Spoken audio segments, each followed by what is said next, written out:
بسم اللہ الرحمن الرحیم۔ پہلے سپارے میں اللہ تعالیٰ کہتے ہیں کہ اس کائنات ارضی پر سب سے بدترین وہ گروہ ہے جس کے دلوں میں دوسرے گروہ کی عبادت گاہوں کا احترام اٹھ گیا ہے، اور وہ چاہتے ہیں کہ عبادت گاہوں کو ڈھا کر ویران کر دیں۔ اصل مومن وہ ہیں جو قرآن مجید کو پڑھتے ہیں جس طرح قرآن مجید کو پڑھنے کا حق ہے۔ اللہ تبارک و تعالی حضرت ابراہیم اور حضرت اسماعیل علیہ السلام کے ہاتھوں خانہ کعبہ کی تعمیر کا ذکر کرتے ہیں اور ان کی دعا بیان کرتے ہیں کہ اے خدا، اس سرزمین مکہ کو امن کا گہوارہ بنا دے اور ہماری خطاؤں اور کوتاہیوں سے درگزر فرما۔ اے لوگوں، یاد رکھو، صرف بزرگوں کا نام لینے یا ان بزرگوں کے ساتھ کسی قسم کا روحانی یا جسمانی نسب جوڑنے سے کسی شخص کو کوئی نجات نہیں ملے گی، بلکہ نجات کے لیے ان بزرگوں جیسے نیک اعمال کرنا ضروری ہے۔ لہذا اے لوگو، تم اللہ کے رنگ میں رنگ جاؤ۔ اللہ کے رنگ سے بڑھ کر دنیا کا کون سا رنگ بہتر ہو سکتا ہے؟ یقیناً کوئی رنگ بہتر نہیں ہو سکتا۔ ہم بات کرنا چاہ رہے ہیں اسپیشل فوجی عدالتوں اور آئینی اختیار پاکستانی کیس اسٹڈیز کے حوالے سے۔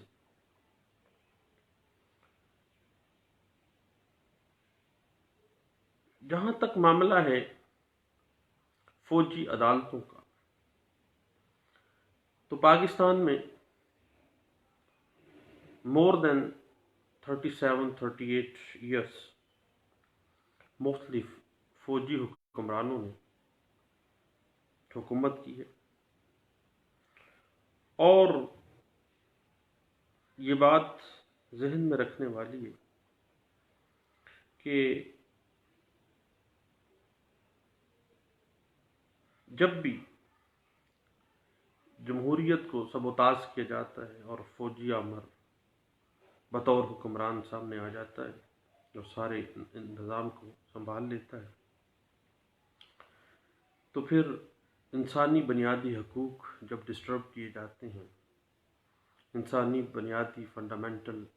رائٹس جو کہ اس وقت آئین دے رہا ہوتا ہے اپنے شہریوں کو، وہ سسپینڈ کر دیے جاتے ہیں، تو مختلف لوگ مختلف سول رائٹس کو ختم ہونے پہ، ان کو ڈسٹرب ہونے پہ کانسٹیٹیوشنل رٹس کا سہارا لیتے ہیں، اور پروونسز کی جو ہائی کورٹس ہیں وہ اپنی کانسٹیٹیوشنل جورسڈکشن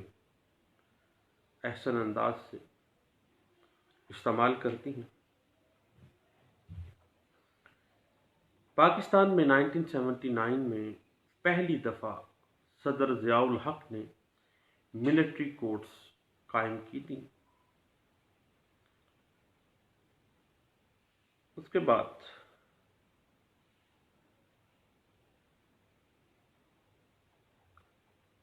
آرٹیکل 14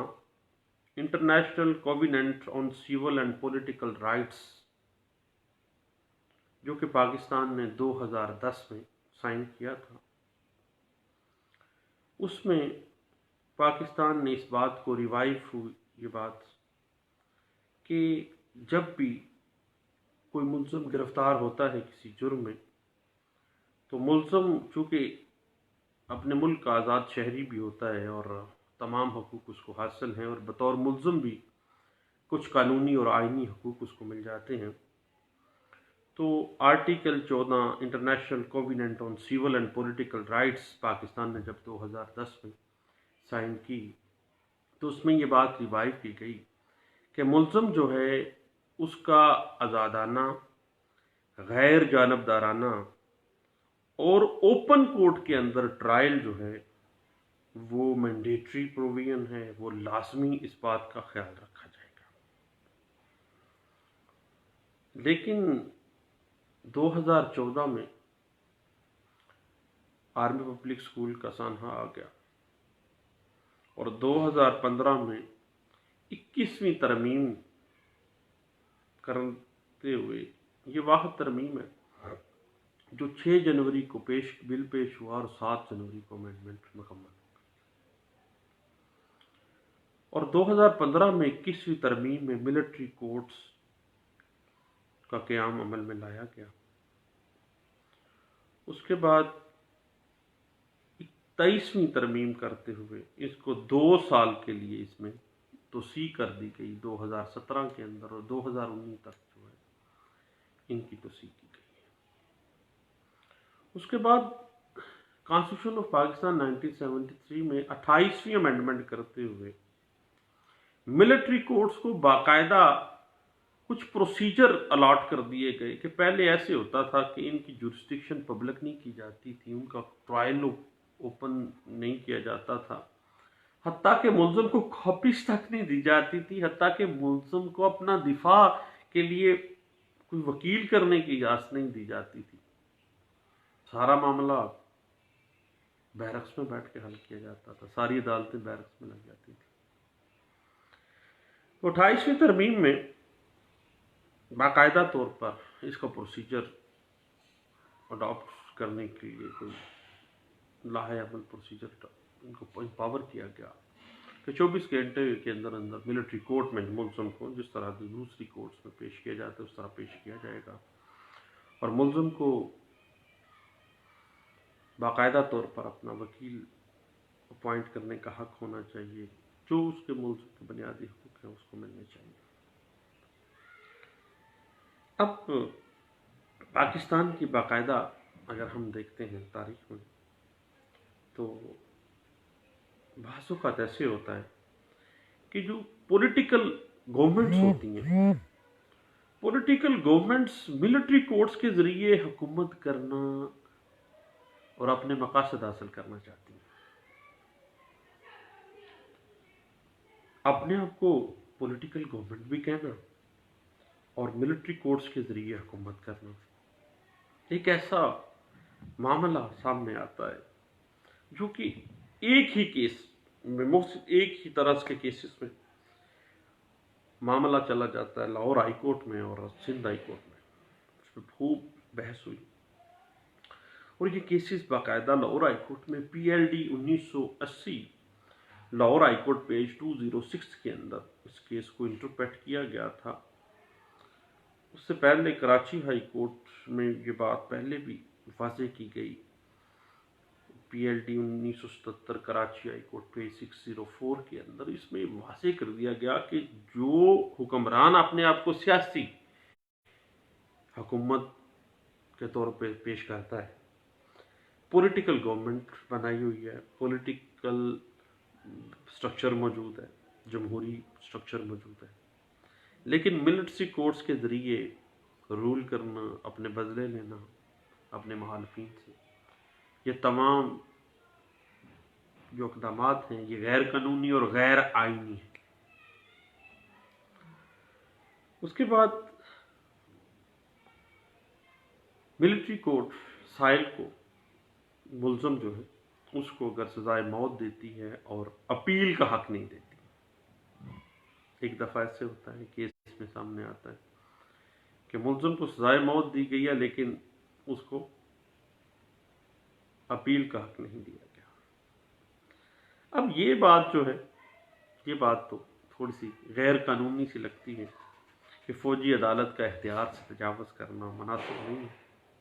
مناسب نہیں ہے،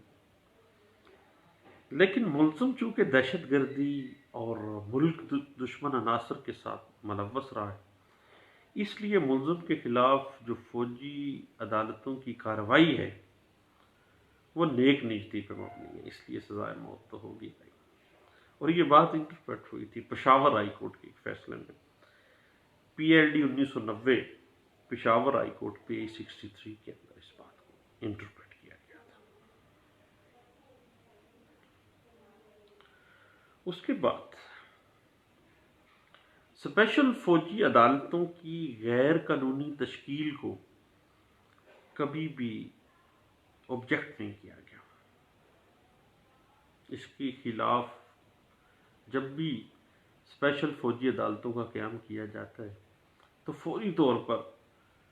اس کی غیر قانونی تشکیل کے بارے میں کوئی پارٹی بھی، کوئی بندہ بھی اعتراض نہیں کرتا. البتہ جب معاملات سامنے آتے ہیں تو انتہائی تاخیر کے ساتھ پھر اعتراض کیا جاتا ہے کہ ملٹری کورٹس کی غیر قانونی تشکیل کی گئی تھی. تو یاد رکھیے گا کہ انتہائی تاخیر کے ساتھ اس اعتراض کی اجازت نہیں دی جا سکتی. ویسے بھی لا آف نیسیسٹی، نظریہ ضرورت ہمیشہ پریویل کرتا ہے، اور خاص طور پہ لیس ڈیولپ کنٹریز، پاکستان جیسے کنٹریز میں یہ معاملہ چلتے ہی ہیں. ضرورت کے تحت نظریہ ضرورت جو ہے مولوی تمیز الدین کیس جو تھا اسی نے ڈیفائن کر دیا تھا، اور آگے وہ ایسا نظریہ ضرورت کا معاملہ چلا ہے کہ آج تک وہ رسی کو ہم نے پکڑے رکھا ہے.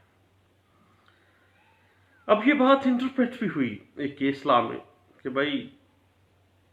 اگر فوجی عدالتوں کے اوپر اعتراض ڈیلے کے ساتھ کیا گیا ہے تو اس اعتراض کے اندر کوئی ویٹیج نہیں ہے، کوئی وزن نہیں ہے. بھائی کون کہے گا وزن ہے؟ یہ بات انٹرپریٹ ہوئی ہے 1992 PCRLJ پیج 1623 کے اندر.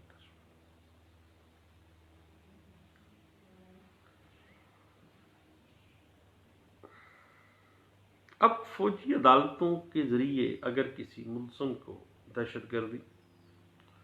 اور ملک دشمن عناصر کی بنا پر سزا ہوئی ہے تو ایسی عدالتوں کو آرٹیکل 270 کانسٹیٹیوشن آف پاکستان 1973 کے تحت سیف گارڈ حاصل ہے. عام عدالتوں کو بھی اس طرح ہی فوری سماعت کی عدالتیں قائم کی جا سکتی ہیں، آرٹیکل 270 کہتا ہے. اب اس کنوکشن کے خلاف کانسٹیٹیوشنل جورسڈکشن کو استعمال کرتے ہوئے اگر اپلیکیشن دی جاتی ہے ان کے قیام کے اوپر کہ ملٹری کورٹس کا جو قیام ہے وہی غیر قانونی ہے، غیر آئینی ہے، تو بھائی آئینی اختیار کے تحت جو ایسی پٹیشن ہے وہ مینٹینیبل نہیں ہے، قابل سماعت ہی نہیں ہے. یہ بات انٹرپریٹ ہوئی 1992 PCRLJ پیج 1461C کے اندر.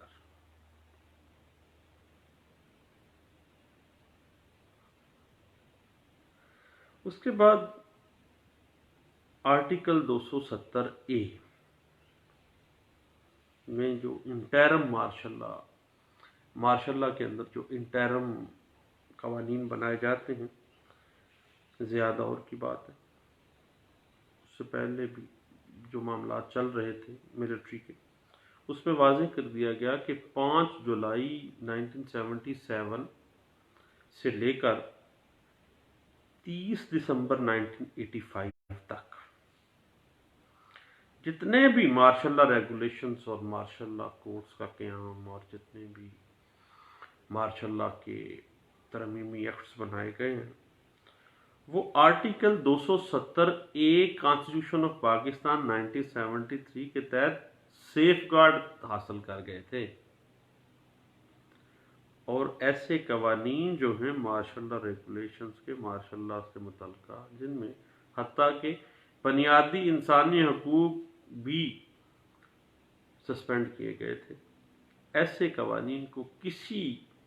عدالت میں کسی کانسٹیٹیوشنل جورسڈکشن کے اندر کسی پٹیشن کے ذریعے چیلنج نہیں کیا جا سکتا. اگر چیلنج کیا گیا ہے دین وہ پٹیشن قابل سماعت ہی نہیں ہے. یہ بات انٹرپریٹ ہوئی ہے 1987 MLD پیج ہے 279 کے اندر. اس کے بعد یہی بات PLD 1983 supreme court of Pakistan page ہے 457 کے اندر اس بات کو انٹرپریٹ کیا گیا تھا. اب مارشل لا ریگولیشنز کے تحت جب ملٹری کورٹس بنتی ہیں، اب تو خیر کانسٹیٹیوشن جو آرٹیکل 21 ہے، آرٹیکل 23 ہے، آرٹیکل 28 ہے، یہ تو سونے پہ سہاگا ہے کہ یہ سیف گارڈ دے گئے ہیں۔ ان کے علاوہ بھی ملٹری رول اینڈ ریگولیشنز اور مارشل لا جو ریگولیشنز ہیں ان کے تحت جو بھی فوجی عدالتیں قائم کی جاتی ہیں وہ کسی ملزم کو سزائے موت دے دیتی ہیں اگر کسی سیکیورٹی پرپسز کی وجہ سے، ملک کی سلامتی کو خطرات کی وجہ سے، تو ایسی سزائے موت جو ہے وہ article 270A constitution of Pakistan کے تحت یہ جواز مکمل ہوتا ہے، ان کا تحفظ ہوتا ہے۔ اور اگر کسی قسم کی کوئی ریٹ پٹیشن جاری بھی کی گئی ہے کسی کورٹس کی طرف سے تو اس کی ویلیو 0/0 ہوگی۔ یہ بات انٹرپریٹ ہوئی ہے 1992 ALD پیج ہے 141 نوٹ 2 کے اندر۔ اس کے بعد فوجی عدالتیں فوری سماعت کی عدالتیں ہوتی ہیں۔ اس میں اس طرح ہوتا ہے کہ جو مخبر ہوتا ہے، مخبر کو استغاثہ کے گواہ کے طور پر پیش نہیں کیا گیا۔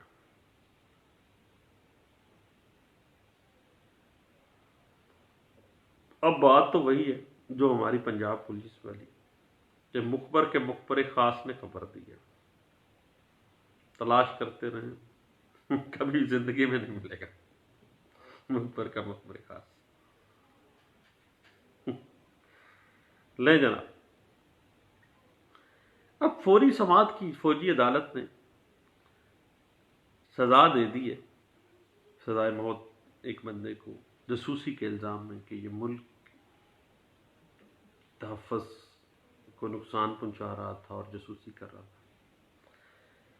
لیکن مخبر کو گواہ کے طور پر پیش نہیں کیا گیا۔ ملزم کا موقف یہ تھا اس کے واقعین کا کہ جی کسی مخبر نے ناجائز طور پر اس کو ملوث کیا ہے اور مخبر کو بطور گواہ بھی پیش کیا نہیں گیا، تو جناب ضروری نہیں تھا۔ یہ وکیل صاحب نے خواہ خواہ میں چھوٹی سی پٹیشن فائل کر دی ہوگی مخبر کو پیش کروانا، پریویلیج حاصل ہے اس کو۔ اور یہ بات انٹرپریٹ ہوئی تھی زیاد دور میں 1978 PCRLJ پیج 763 پیج کے اوپر، اور ہائی کورٹ نے باقاعدہ طور پر اس میں کوئی انٹرفیئرنس نہیں کی تھی۔ اب بات ختم کی گئی سیول رائٹس کے اوپر، انسانی حقوق کے اوپر۔ فوجی عدالتیں جب سزا کو کوئی جواز بنا کے کسی کو سزائے موت دے دیتی ہیں، کسی کو فوری سماعت کی عدالت جو ہے فوجی عدالت کوئی بھی ایگزیکٹری پنشمنٹ دیتی ہے، بہت زیادہ بری سزا دیتی ہے، تو چونکہ سزا کا معقول جواز اور اس کا مواد موجود تھا، دین کانسٹیٹیوشنل جورسڈکشن کے اندر اس سزا کے خلاف کسی قسم کی کوئی آئینی اختیار کو استعمال کرتے ہوئے کوئی کورٹ بھی کانسٹیٹیوشنل ریٹ جاری نہیں کر سکتی۔ اگر کی بھی ہے تو اس کی ویلیو غیر قانونی ہے، کوئی ویلیو نہیں۔ یہ بات 1987 CLC پیج 2519 کے اندر انٹرپریٹ کی گئی تھی۔ البتہ ملٹری کورٹس میں بھی جب استغاثہ ملزم کے خلاف جو جرم ہے اس کو ثابت نہیں کر سکتا تو دین بھائی اگر سزا غلطی سے دے بھی دی گئی ہے تو باقاعدہ ایک طریقہ کار ہے اور سزا کو کالعدم بھی قرار دیا جا سکتا ہے، کیونکہ جب الزام ہی ثابت نہیں ہو رہا، پتہ ہی نہیں ہے کیا جو الزام لگا ہے وہ کوئی اس کا ایویڈنس ہی نہیں ہے،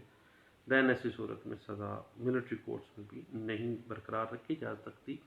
یہ بات ہے نا لار 1981 CRLJ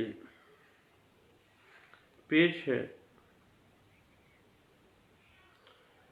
2519 کے اندر، اور NLR 1981 CRLJ پیج ہے 224 کے اندر اس بات کو انٹرپریٹ کیا گیا۔ یاد رکھیے گا کہ کسی فوجی عدالت کی طرف سے کنوکشن ہونے کی صورت میں اسی پروونس کی جو ہائی کورٹ ہے وہ کانسٹیٹیوشنل جورسڈکشن کے تحت صرف ایسے وقت میں ہی مداخلت کرنے کا جواز رکھتی ہے، یا قانونی طور پر اس کی مداخلت جائز مداخلت ہوگی،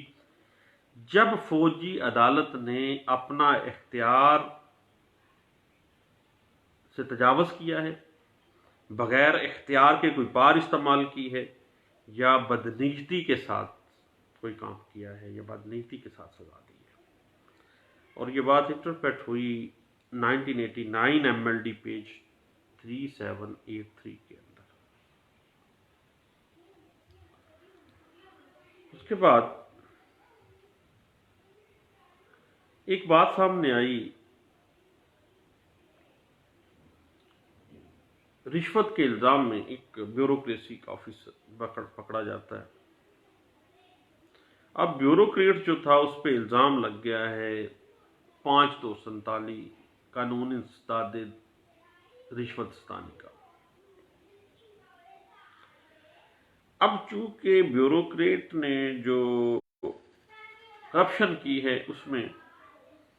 آرمی کے کچھ فنڈز بھی تھے، کنٹونمنٹ بورڈز وغیرہ، تو باقاعدہ طور پر مقدمے کو فوجی عدالت میں منتقل کرنے کی استدعا کی گئی۔ اب دین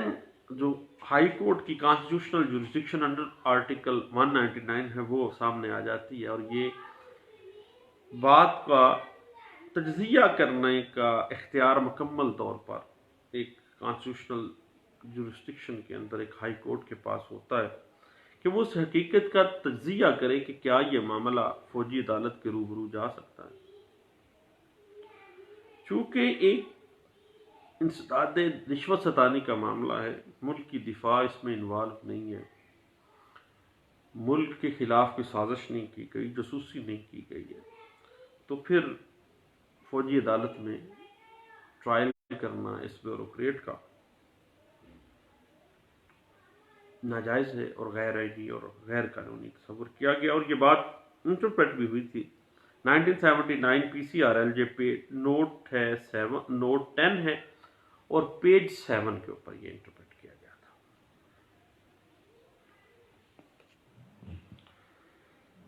یاد رکھیے گا کہ جب بھی اسپیشل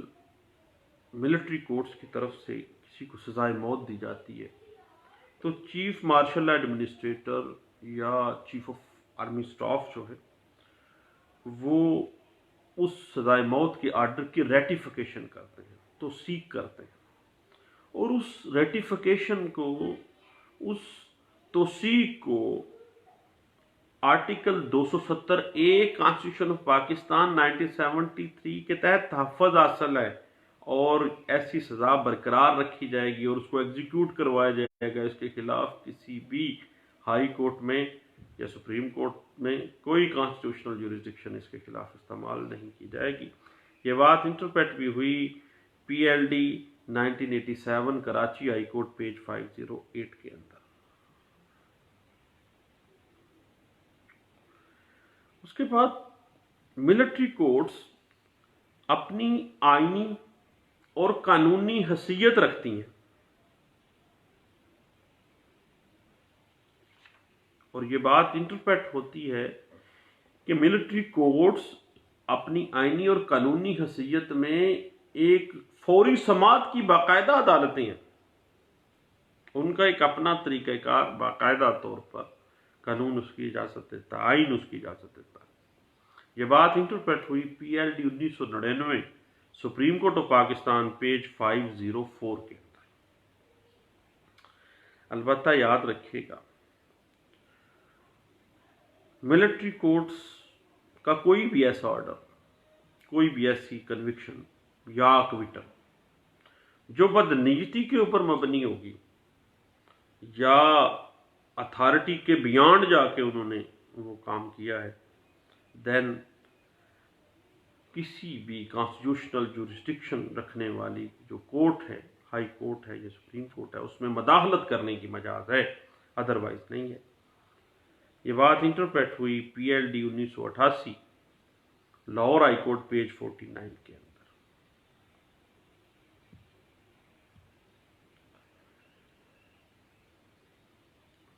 جہاں تک معاملہ ہے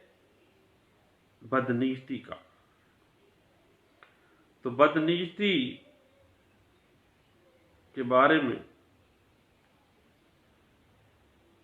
یاد رکھیے گا کہ بدنیتی ثابت کرنے کے لیے ایک ملزم کے لیے لازم ہے کہ وہ تمام ایسے سرکمسٹانسز، ایسے تمام حالات و واقعات تفصیل کے ساتھ اس کانسٹیٹیوشنل کورٹ کے سامنے لے کے آئے جہاں پہ وہ رٹ کے لیے گئے ہیں، تاکہ کانسٹیٹیوشنل کورٹ آخر کار اس نتیجے پہ تو پہنچ سکے کہ ملٹری کورٹ نے کس کس جگہ پر اس ملزم کے یا اس پٹیشنر کے عزیز ملزم کے ساتھ بدنیتی کا عنصر جو ہے وہ روا رکھا ہے۔ یہ انتہائی ضروری بات ہے۔ بہت شکریہ آپ کا، تھینک یو، اللہ حافظ۔